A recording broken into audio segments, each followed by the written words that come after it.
There are a lot of ways to build GD levels, but the traditional way, or what was popular back in the days before 2.0, is quite simple. You build each part from the ground up as you go on. This was possible because creating levels in the past didn't take as long as it does now. Making a level back in the days of 1.9 and before would usually take a few weeks on average, but fast creators could pump out levels almost on the daily. But as the game has progressed in complexity and the possibilities of what you can do in the editor widened, our standards have gradually risen. Nowadays levels often take weeks at least, and it's not hard to go over the 1 year mark on a bigger project. Because of the increase in building time, the amount of planning that goes into levels has increased as well. Instead of building levels from the ground up part by part as you go along, the most common way of creating levels nowadays consists of first creating a layout of the full level and then decorating it.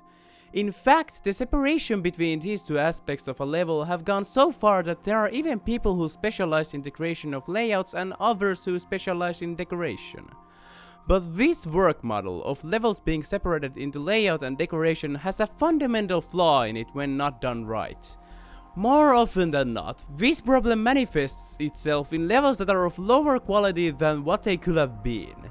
The problem that layout and decoration should not be considered separate aspects of a level.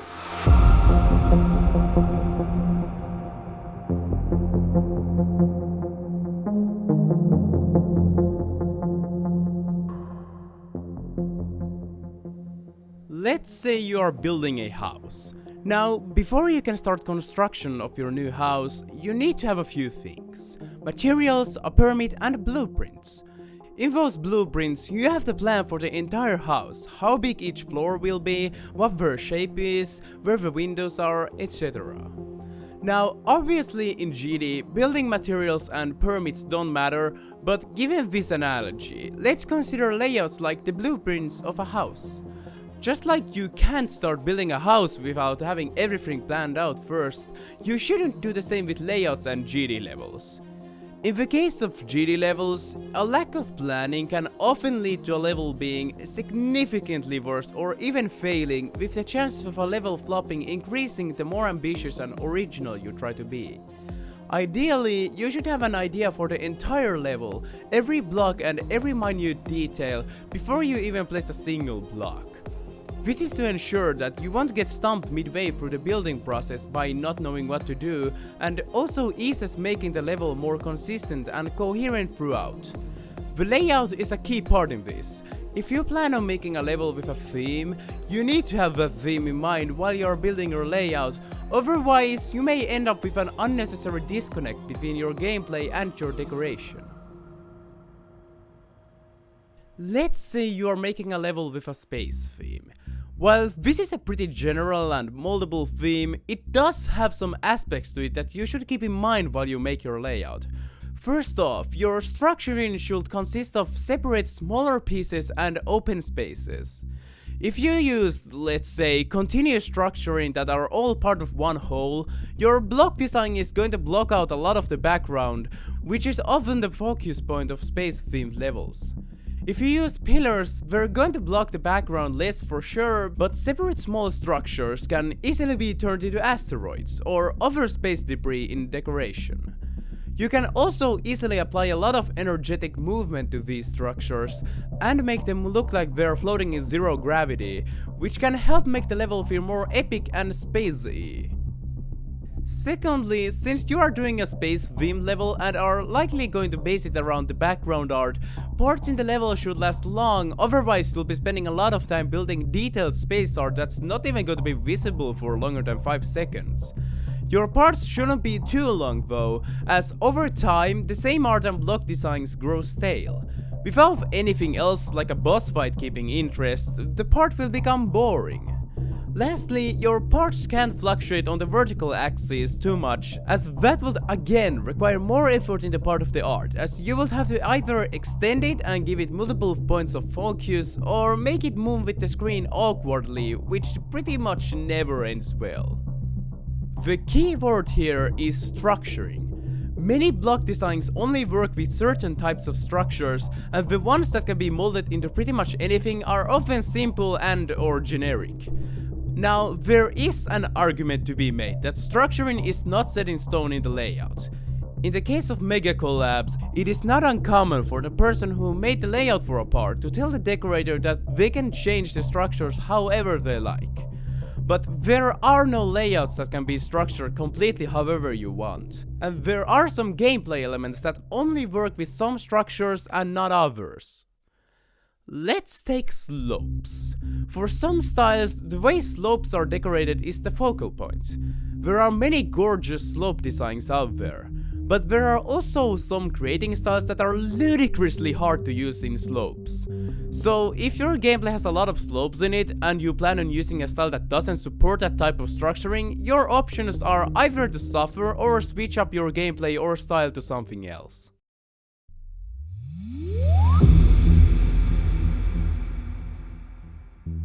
Fortunately, the problem of layouts and structuring is not too common in solo levels. When a creator decides to make a level by themselves, they likely already have a full idea of the level in their head, or at least know what they are going for, so that they can perhaps subconsciously make gameplay that works with their idea. This works in collabs with only a few members too. Often they will have thoroughly discussed the idea of the level beforehand, so all creators are able to work together towards the same goal. But the problem of layouts and decoration being separated comes exponentially worse the more people join in, and so it shouldn't be a surprise that this most often arises in Megacollabs. Megacollabs used to be created the same way as solo levels. One person gets the level, builds their part, and when they're done, they pass it on to the next person, who builds their part, and so on and so forth. The reason this was a viable method back in the day is the same as with solo levels. It used to take a lot less time to build a part, so it was possible to have just one person building at a time. But nowadays, the most common method of building Megacollabs is something known as AB, or all build, where the host of the collab gives everyone timestamps, groups and colors, and everyone builds their parts independently of one another, with their products then being stitched together into a final piece. Megacollabs also often follow the same progression as solo levels, with the layout fully built first and then the decoration started. For the longest time, I've had a love-hate relationship with Ocular Miracle. On one hand, I think it's a cool idea to get the best creators together in one big mega collab, and many of the parts look absolutely fantastic. But on the other hand, I see it as a prime example of how not to do a mega collab right. I also believe it to be the prime cause for the separation of gameplay and decoration in collabs. When Ocular Miracle was first revealed, its gameplay and decoration were split into two separate teams of creators.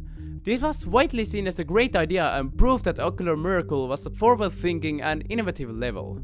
Of course, there were levels that had done this before, but those that weren't too invested in the creating community at the time, like me, this way of handling collabs appeared fresh and new.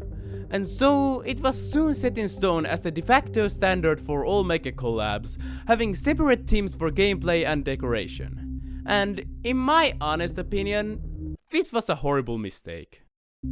The disconnect between gameplay and decoration is abhorrently apparent in Ocular Miracle's parts. They don't have any wacky structures decorated in interesting ways because those require the same creator to be in charge of the layout and deco. The gameplay creators must stick to making structures that are easy to fit into many different styles, and the decorators just have to deal with whatever gameplay they get, even if it doesn't fit any of their ideas. Of course, compromises can be made, and in the case of some parts like Metalface 221's, he got to build both the gameplay and decoration. However, most parts had a different gameplay creator and decorator, and for me personally, it took months to find a style that I could find enjoyable to build while working with the gameplay I had. For examples of gameplay directly affecting decoration, we need to look no further than Jonathan GD. He has often been called a master of solo levels, and for good reason too. He has a unique style that allows for massive variety while still looking unified. But for the purposes of this video, let's first check out this part from his latest level, Future Funk 2. There is no way this part could have manifested itself without the person in charge of the gameplay informing the decorator what this part would look like. Or, for a different example, we must of course never forget about In Silico by Rapper! And these two parts, especially the cutscene, which the gameplay perfectly leads up to with the ramp. One could argue that these shouldn't count because they don't contain any gameplay, but it's a purposeful decision to leave out part of the layout totally empty. For a final example of Megacollabs separating layouts and decoration causing the level to go to shit, I'm not sure if I even have to say anything more than the level's name, Knight Rider by Anubis and more. Knight Rider started out as one of the most hyped levels in GD history with an amazing cast of gameplay creators and decorators. Everything looked really promising as the project was starting up. Unfortunately, as I expect all of you to know, as the decoration process was already underway, Anubis decided to go back and significantly change the level, deleting parts of the layout in order to fit in cutscenes and trying to give the level a storyline. And as we all also know, this ended up about as well as an unsinkable ship not having binoculars on board. Because the layout for Knight Rider didn't fit the ideas for decoration Anubis had, he had to go back and try to retroactively change it up to better suit his vision. A layout is not just about gameplay, a layout is a layout of the plan for the entire level. You don't decide where the windows of a house go when you're already building it, you decide it in the blueprints.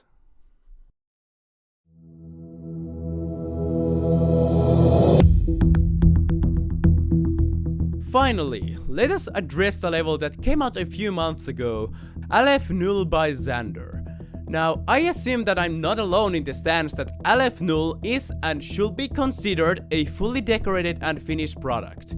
It is not a layout. And I know that there are probably a lot of people watching this who disagree, but honestly speaking, what will that decorated Aleph Null even look like? Aleph Null is a level that benefits from its simplistic aesthetic. Its bare bones visuals give more focus to the level's main appeal, which are the effects and the interesting gameplay. We've seen a lot of layout levels spring up in the past year or so, from EXO by Carmel to Core by HJfod, and they are great closing examples for this video as they blur the line between layout and decoration. Should EXO by Carmel be considered a decorated level, or is it just a layout? EXO is based on the song and its great sync, not on its decoration. Layout levels in general forego complex visuals in favor of giving emphasis towards the level's main point or idea, whether that be sync, effects, or something else. I think Wyprin summed it up best, that it's more appropriate to classify levels like Aleph Null as effect levels instead of just layouts. Even though they are pretty much on the same plane of decoration as a layout, they are considered full finished works.